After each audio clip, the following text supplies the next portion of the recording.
1971 সালে পাক হানাদার বাহিনী, আমরা তো দেখি নাই, শুনেছি, কালেমা জিজ্ঞেস করতো সবাইকে। শুনছেন এই ঘটনা? বলতো কালেমা বল, যদি বলতে পারতো ছেড়ে দিত। যেহেতু পাকিরা ছিল মুসলমান, হিন্দু ভাইদেরকে ওরা শুট করতো, হিন্দু টের পাইলে গুলি।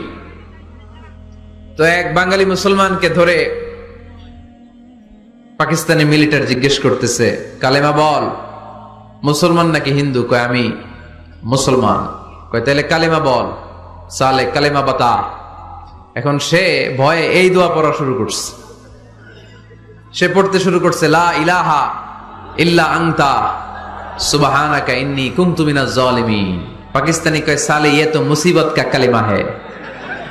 মানে বাঙালি এটা তো মুসিবতে বললে পড়ে, বাঙালি কয় হাম তো ভি মুসিবত মে হ্যাঁ, আমিও তো মুসিবতেই আছি।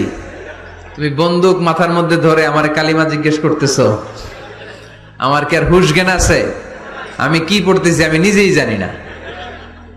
তাহলে এটা হচ্ছে মুসিবত কা দোয়া, মুসিবত কা কালিমা, বিপদে পড়লেই পড়বেন। কিছু লোক আছে দেখবেন সারা দিন চায়ের দোকানে বসে, এই বাড়িতে এই সমস্যা, ওই বাড়িতে এই সমস্যা, ওই বাড়িতে এই সমস্যা, তোর বাড়িতে কি সমস্যা? কিছু লোক আছে এই হুজুরের এইটা খারাপ, এই হুজুরের ওইটা ভালো না, এইটা খারাপ, এইটা সমস্যা, এটা সমস্যা। তোর কি সমস্যা? তোর সমস্যা তুই খুঁজে বের কর, নিজের সমস্যা খুঁজে বের কর। যে নিজে নিজের সমালোচনা করতে পারে সেই সর্বাপেক্ষা বুদ্ধিমান। এজন্য খবরদার, আমার কলেজা